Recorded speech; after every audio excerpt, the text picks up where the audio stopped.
Kabanata 1491, ang talim ng pagtataksil. Namutla ang magandang mukha ni Lee Ziner at nanlabo ang kanyang mga mata. Dahil sa napakalaking impormasyong bumuhos sa kanyang isipan tungkol sa mana, halos mawalan siya ng lakas upang lumaban. Madali lamang siyang naitaboy ni Zephyr. Napakabilis ng kanyang pagkilos kaya hindi ito nasundan ng mga ordinaryong tao. Ang nakita lamang nila ay si Lee Ziner na unti-unting napaatras bago tumigil si Zephyr sa gitna ng himpapawid. Lahat ng mata ay agad na tumuon sa kanya. Si Lee Ziner ay isang walang kapantay na henyo at kinikilalang pag-asa ng susunod na henerasyon ng angkan ng Lee. Ngunit kumpara sa Archean Greenwood primordial energy na hawak ni Zephyr, ang halaga niya ay tila isang patak ng tubig lamang sa harap ng isang malawak na karagatan. Kahit mawalan pa sila ng 10 o 100 henyo, handa silang tanggapin iyon kung makukuha nila ang tunay na kayamanan ng Xuanye Academy. Zephyr, sa tingin ko ay nauunawaan mo na ang aming pakay. Dahan-daang nagsalita si Lee Master habang nakatitig sa kanya. Maging tapat tayo. Ang aming ninuno, si Lee Zuan, ay minsang nakakuha ng bahagi ng Archean Greenwood primordial energy. Dahil nasa iyo ngayon ang mana ng Xuanye Academy, nararapat lamang na isauli mo sa aming angkan ang bagay na iyon. Tama. Agad na sumang-ayon ang isa sa mga elder. Ibigay mo ang Archean Greenwood primordial energy at sisiguraduhin naming magiging pinakamataas ang iyong katayuan sa aming angkan. Mula ngayon, walang sino man ang mangangahas na salungatin ka. Ibigay mo na. Hindi naman talaga iyo ang kayamanang iyon. Sunod-sunod na sigaw ang umalangaw-ngaw. Sa isang iglap, nagmistulang mga gutom na lobo ang mga eksperto ng angkan ng Lee. Napailing ang Nine Netherbird. Talagang nakakadiri ang mga taong ito. Oo. Malamig na ngumiti si Zephyr. Mukhang wala ng saysay ang pakikipag-usap. Matigas ang ulo ng bata. Patayin siya. Kasabay ng galit na dagandong, sabay-sabay na kumilos ang mga eksperto ng angkan ng Lee. Klang! Klang! Klang! Umalangaw-ngaw ang tunog ng mga sandata. Nagngalit ang sinaunang enerhiya.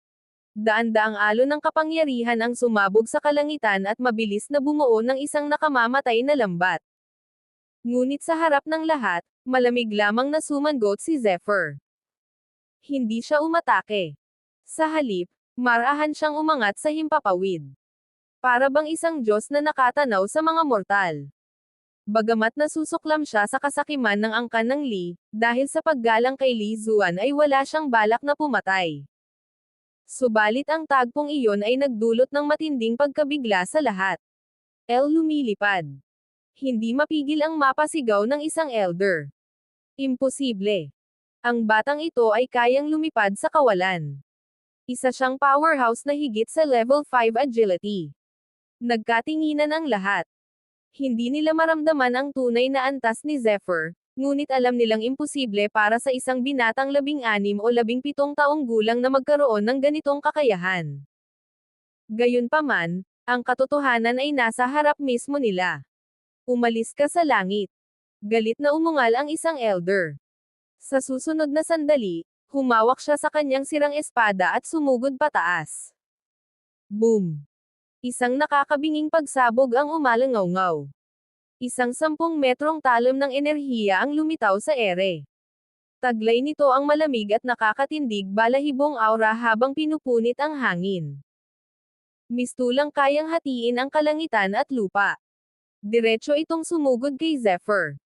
Nagningning ang mga mata ni Zephyr. Magandang teknik. Sa kanyang alaala, agad niyang nakilala ang pinagmulan nito. Ito ang primordial chop.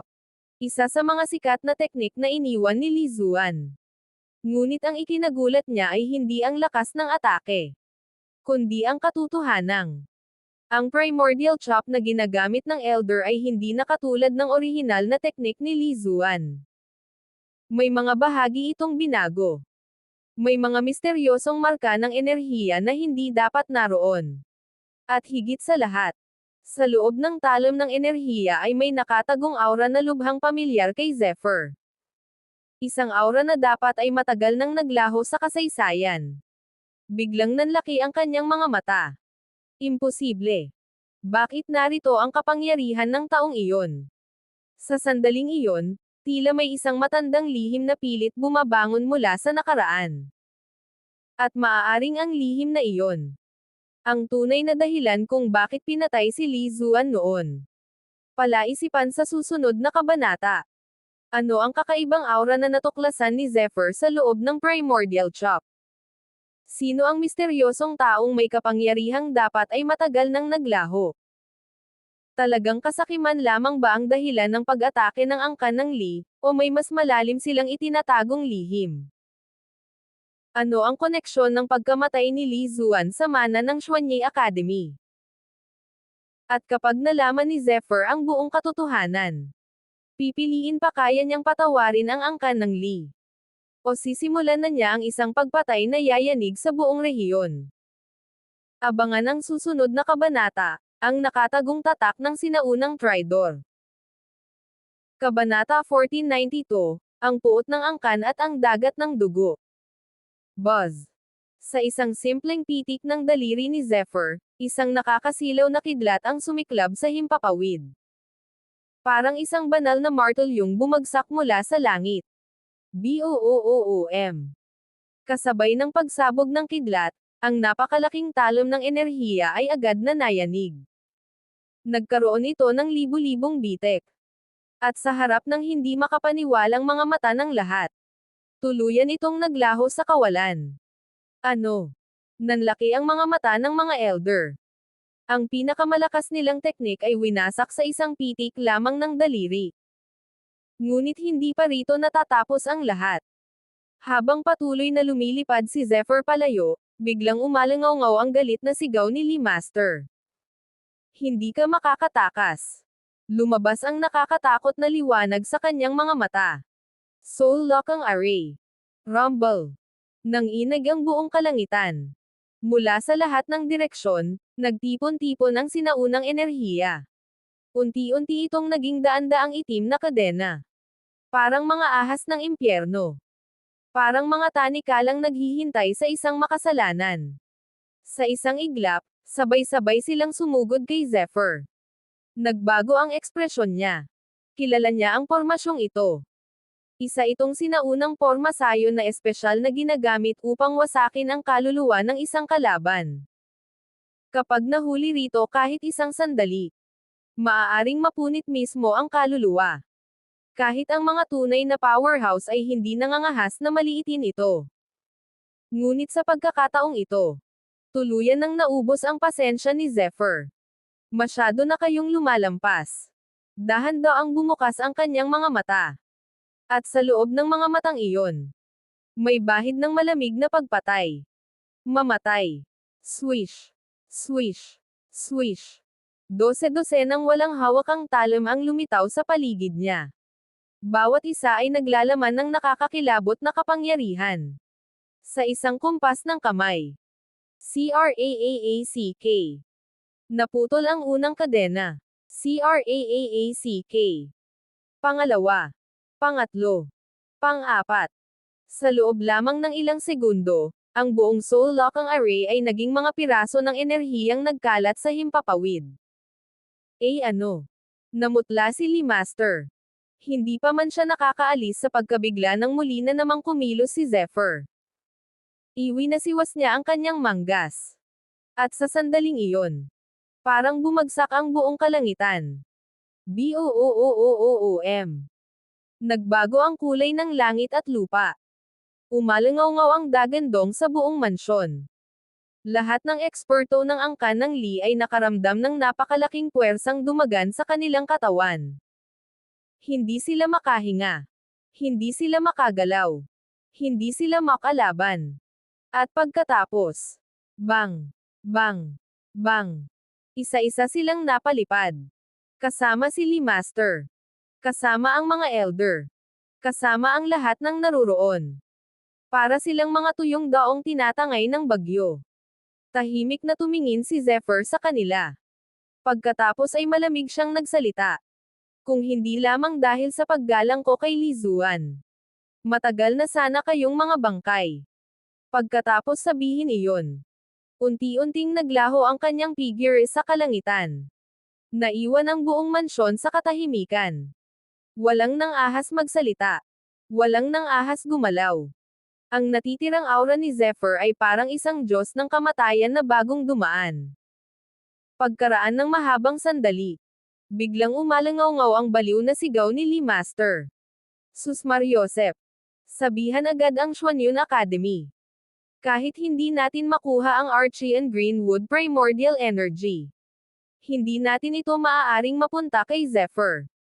Punong-puno ng puot ang kanyang boses. Sa mga mata niya, mas mabuting walang makakuha ng kayamanan kaysa mapunta ito sa binatang iyon. Ngunit hindi niya alam. Ang utos na iyon ang magiging simula ng pinakamalaking kapahamakan ng angkan ng Lee. Samantala, sa isang lugar na milyon-milyong milya ang layo, isang malawak na dagat ang tahimik na nakahimlay. Walang katapusan. Walang hangganan. Mistulang salamin ang ibabaw nito. Ngunit sa ilalim ng katahimikang iyon, may nakatagong panganib. Swoosh!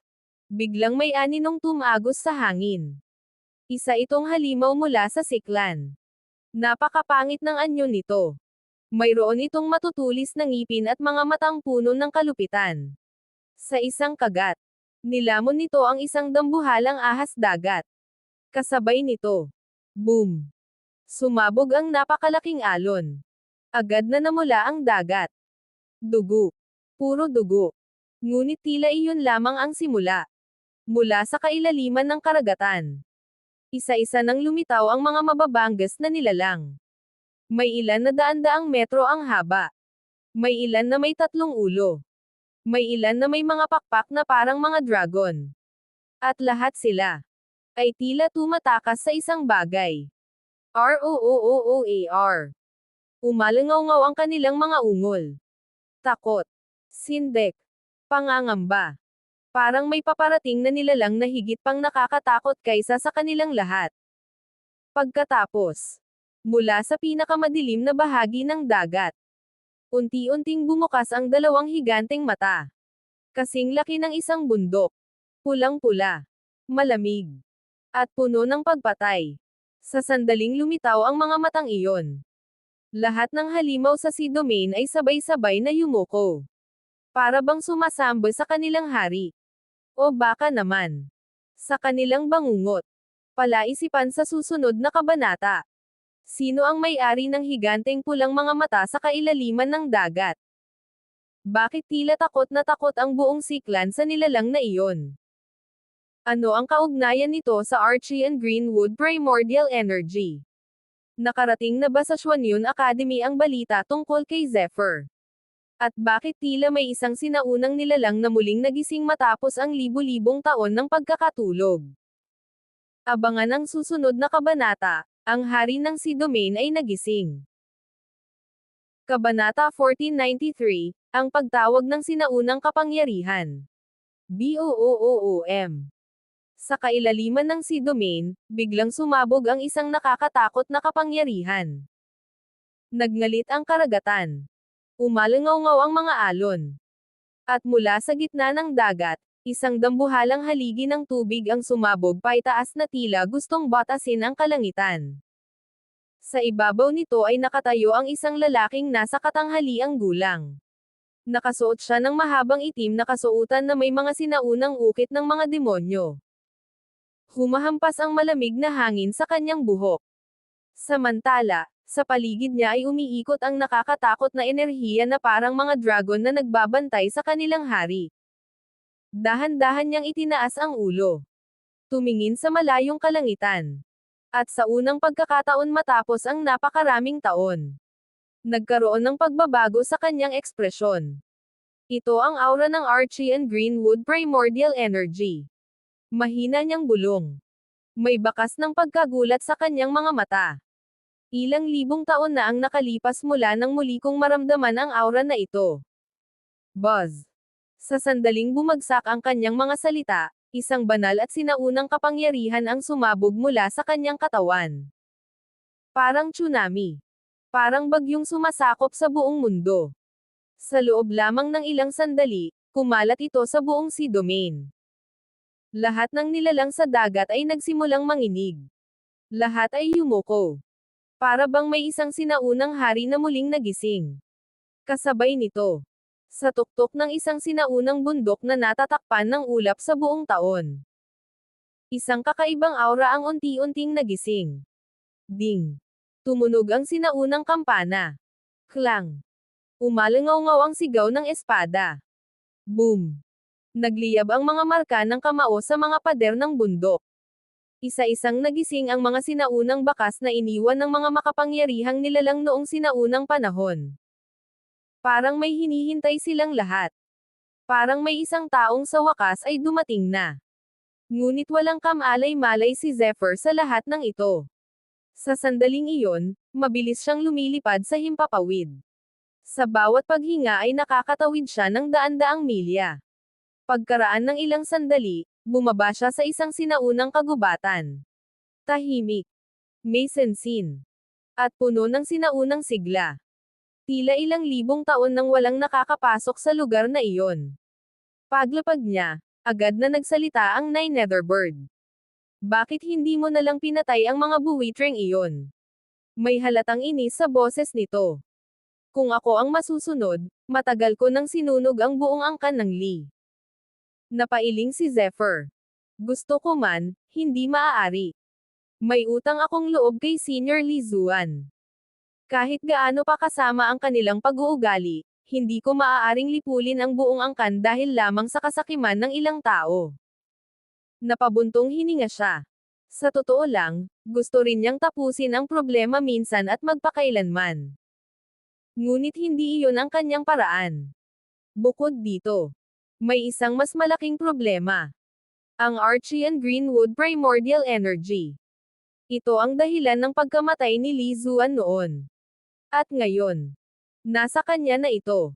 Kapag nalaman ng mga tunay na powerhouse na hawak ko ito, malamang na mas mapanganib pa ang haharapin ko kaysa sa angkan ng Lee. Bahagyang naningkit ang kanyang mga mata.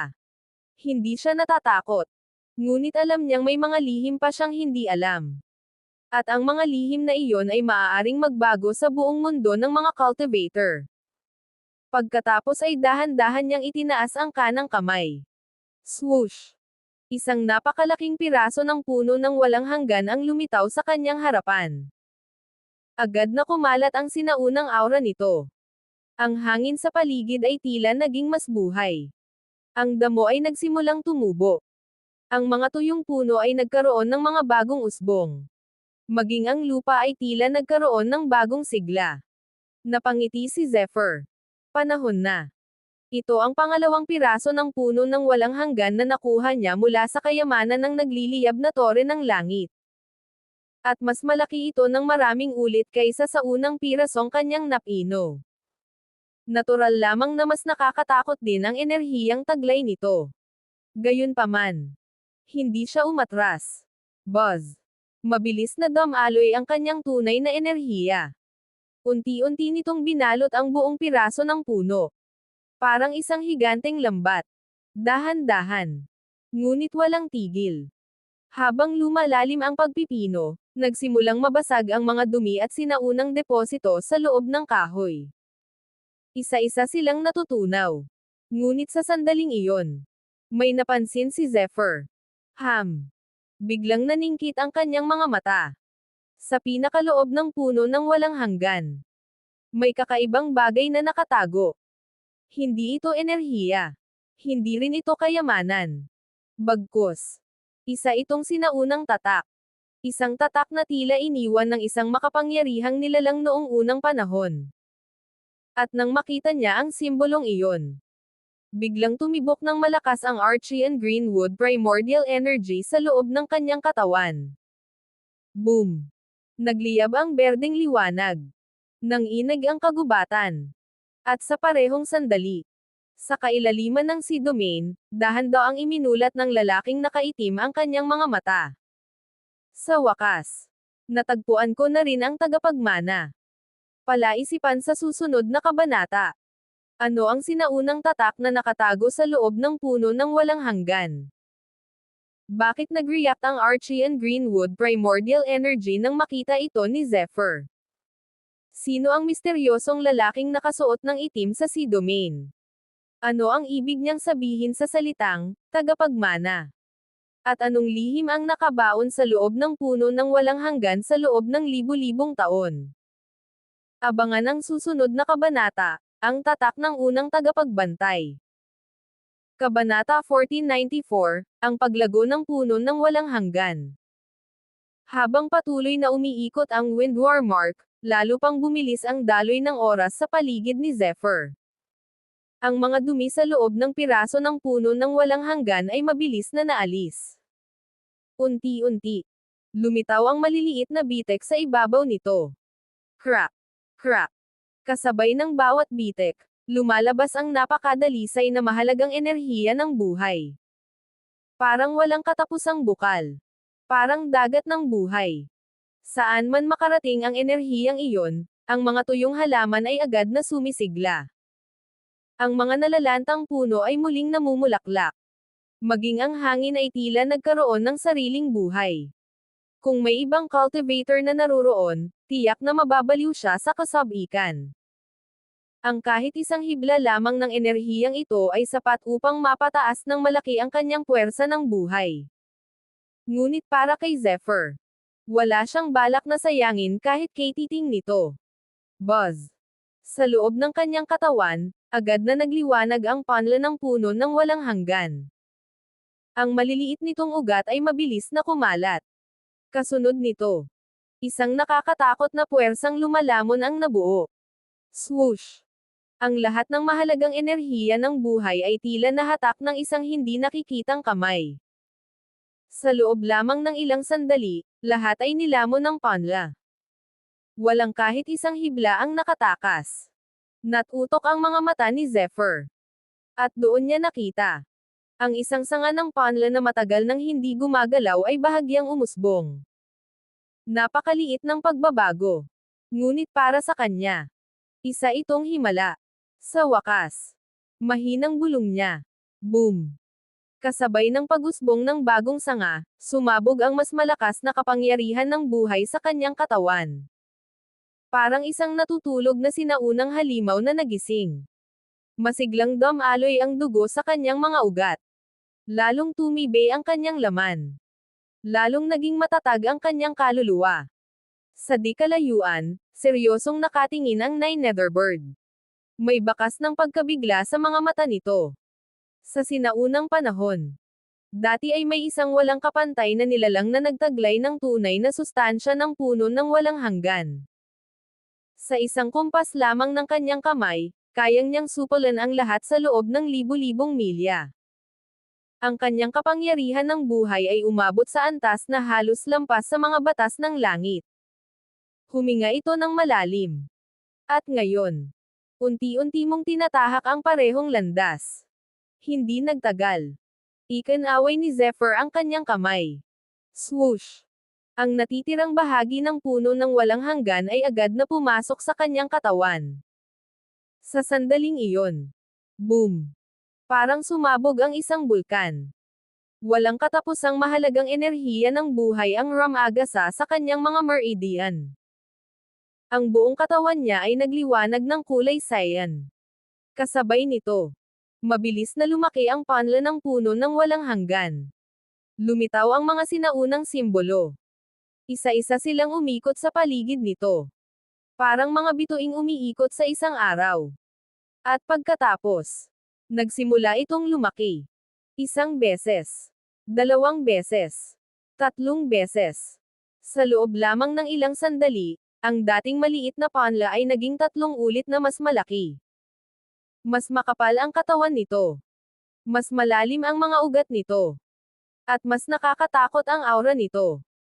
Kasabay ng pagbabagong iyon, ang kapangyarihan ng buhay ni Zephyr ay sumailalim din sa panibagong ebolusyon. Bang! Bang! Bang! Bawat tibok ng kanyang puso ay parang dagandong ng kulog. Bawat paghinga niya ay naglalaman ng napakalaking sigla. Maging ang lupa sa paligid niya ay nagsimulang maglabas ng mga bagong usbong. Hindi na nakatiis ang Nine Netherbird. Agad itong tumalon palapit. Napakasayang enerhiya nito. Hindi ito nag-atubili. Agad nitong sinimulang higupin ang mga tumatagas na puwersa ng buhay. Kasabay nito, may isa pang nilalang na hindi rin nakapagpigil. Meow. Biglang bumukas ang storage ring. Lumabas si Mitban na may hawak pang kalahating nakagat na middle grade spiritual stone. Nagulat ito. Pagkatapos ay mabilis nitong itinapon ang bato. Parang basura. Hindi na nito pinansin. Sa halip ay ibinuka nito ang maliit nitong bibig. WHOSH. Isang maliit na vortex ang nabuo. At sa susunod na sandali, nagsimula nitong lunukan ang napakalaking puwersa ng buhay sa paligid. Napasinghap ang Nine Netherbird. Hoy! Magtira ka naman. Ngunit walang balak makinig si Mitban. Mas lalo pa nitong binilisan ang pagsipsip. Unti-unting nagsimulang lumiwanag ang katawan nito. Ang dating bilugang katawan ay nabalot ng gintong liwanag. May mga sinaunang marka pang nagsimulang lumitaw sa balahibo nito. At nang makita iyon, biglang nanlaki ang mga mata ng Nine Netherbird. Teka! Huwag mong sabihin. Hindi ordinaryong espiritong hayop ang munting halimaw na ito. Kasabay nito, sa loob ng katawan ni Zephyr. Sa ilalim ng puno ng walang hanggan. Ang sinaunang tatak na natuklasan niya noon ay muling nagliwanag. Ngunit sa pagkakataong ito, may bagong imahe na lumitaw. Isang higanteng puno. Napakalaki. Parang sinusuportahan nito ang buong langit at lupa. At sa tuktok ng punong iyon, may isang misteryosong figure na nakaupo ng tahimik. Dahan-daang iminulat ng figurang iyon ang kanyang mga mata. At direktang tumingin kay Zephyr. Palaisipan sa susunod na kabanata. Sino ang misteryosong figurang nakaupo sa tuktok ng higanteng puno ng walang hanggan? Bakit tila nagising muli ang sinaunang tatak sa loob ng katawan ni Zephyr? Ano ang tunay na pagkakakilanlan ni Mitban? Anong lihim ang natuklasan ng Nine Netherbird sa mga gintong marka nito? At bakit tila may isang sinaunang kamalayan na naghihintay kay Zephyr sa loob ng puno ng walang hanggan? Abangan ang susunod na kabanata, ang sinaunang tagapagbantay ng puno. Kabanata 1495, ang paggising ng Archie and Greenwood Primordial Energy. Ang kahoy ay maaaring lumikha ng apoy. At ang puno ng walang hanggan ang pinagmulan ng lahat ng katangian ng kahoy sa mundo. Para sa Nine Netherbird, isa itong napakalaking pagkakataon. Ang bawat hibla ng kapangyarihan ng buhay na inilalabas ng puno ay nagiging pagkain para sa apoy nito. At habang patuloy itong sumisipsip, mas lalo nitong nararamdaman ang pagbabalik ng dati nitong lakas.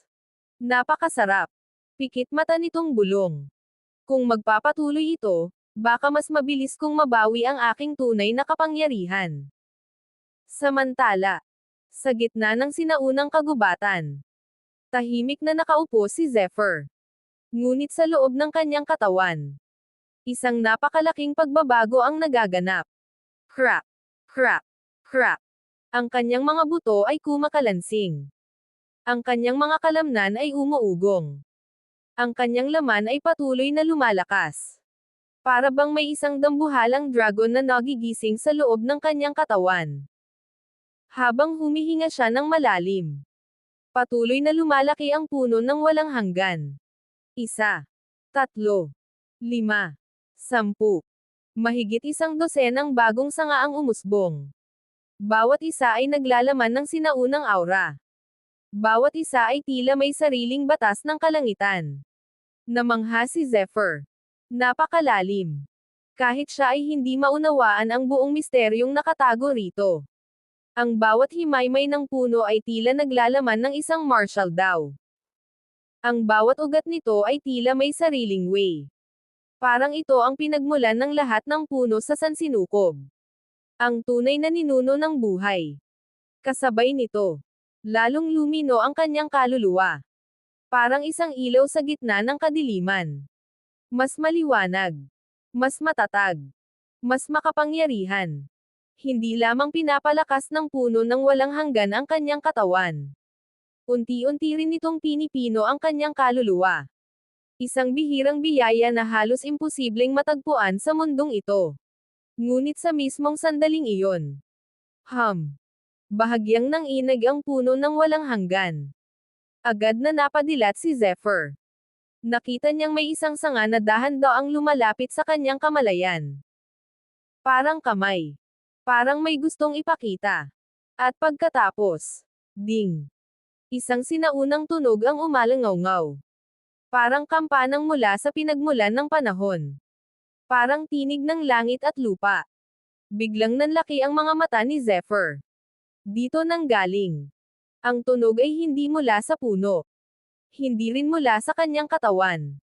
Kundi mula sa pagitan ng kanyang mga kilay. Sa pinakaloob ng kanyang kamalayan. Doon kung saan nakatago ang Archean Greenwood Primordial Energy. BOOOOM. Sa unang pagkakataon matapos ang napakaraming taon. Tumugon ang Archean Greenwood Primordial Energy. Nagliwanag ang berdeng marka. Umaalon ang sinaunang kapangyarihan. At tila may isang natutulog na nilalang na muling nagising. Naramdaman ni Zephyr ang isang kakaibang koneksyon. Parang may tumatawag sa kanya mula sa napakalayong lugar. Parang may naghihintay. At bago pa niya masundan ang koneksyong iyon, biglang nagbago ang kanyang mukha. May paparating. Sa napakalayong bahagi ng mundo. Sa ibabaw ng kawalan. Isang matandang lalaki ang biglang huminto. Ang kanyang mga mata ay tila naglalaman ng galaw ng mga bituin. Ang kanyang hininga ay parang batas ng kalangitan. At sa sandaling maramdaman niya ang paggising ng Archean Greenwood Primordial Energy. Nanlaki ang kanyang mga mata. Sa wakas, mahina niyang bulong. Nagpakita ka rin. BOOOM. Isang hakbang lamang ang kanyang ginawa. Ngunit yumanig ang mundo. Nagkabitak-bitek ang lupa. Nawasak ang mga bundok. Nagngalit ang mga ilog. Parang isang sinaunang Diyos ang naglalakad sa mortal na daigdig. Ang bawat hakbang niya ay nagdudulot ng sakuna. Sa kabilang panig, naramdaman agad ito ni Zephyr. Nagbago ang kanyang ekspresyon. Ang lakas ng taong iyon. Nakakatakot. Hindi ito maihahambing sa mga ordinaryong eksperto. Kahit ang mga disipulo ng antas ng emperador ay tila walang halaga sa kanyang harapan. Mahigit sa spirit realm. Mahinang bulong ni Zephyr. At sa unang pagkakataon matapos ang mahabang panahon, nakaramdam siya ng tunay na panganib. BOOOM. Muling bumagsak ang nakakakilabot na presyon mula sa kalangitan. Nagngalit ang hangin. Nagulantang ang kagubatan. At tila sinusundan ng taong iyon ang bakas ng Archean Greenwood Primordial Energy. Napamura si Zephyr. Damn it. Ngayon pa talaga. Sa mismong oras na magsisimula na siyang siyasatin ang lihim ng Primordial Energy. Wala siyang pagpipilian. Agad niyang pinutol ang koneksyon sa pagitan ng puno ng walang hanggan at ng Archean Greenwood Primordial Energy. Snap! Nawala ang aura. Nagtago muli ang sinaunang kapangyarihan. Ngunit huli na. May nakaramdam na. Swoosh! Mabilis na naglaho si Zephyr. Parang kidlat. Parang anino. Sa bawat paggalaw niya ay daan-daang milya ang nalalampasan. Subalit, ang nakakakilabot na presyon mula sa kalangitan ay lalo pang lumalapit. At saan man ito dumaan, nadudurog ang mga bundok. Nababali ang mga puno. Nagiging abo ang lahat. Parang may isang nilalang na kayang burahin ang buong rehiyon sa isang iglap. Sa loob ng kawalan, dahan-daang ngumiti ang matandang lalaki. Ngunit malamig ang ngiting iyon. Parang nakakita ng matagal nang hinahanap na biktima. Akala mo ba makakatakas ka? 10,000 taon kitang hinintay. At ngayon, sa wakas ay lumitaw na rin ang tagapagmana. Palaisipan sa susunod na kabanata. Sino ang misteryosong matandang lalaki na kayang yumanig sa mundo sa isang hakbang? Bakit niya tinawag na Tagapagmana, si Zephyr. Ano ang tunay na lihim ng Archean Greenwood primordial energy? Sino ang nag-iwan ng sinaunang kampanang tumunog sa pagitan ng mga kilay ni Zephyr? At kapag nagharap ang dalawa, kaaway ba ang naghihintay kay Zephyr? O isang nilalang na mas matanda pa sa kasaysayan mismo? Abangan ang susunod na kabanata, ang tagapagmana ng 10,000 taon.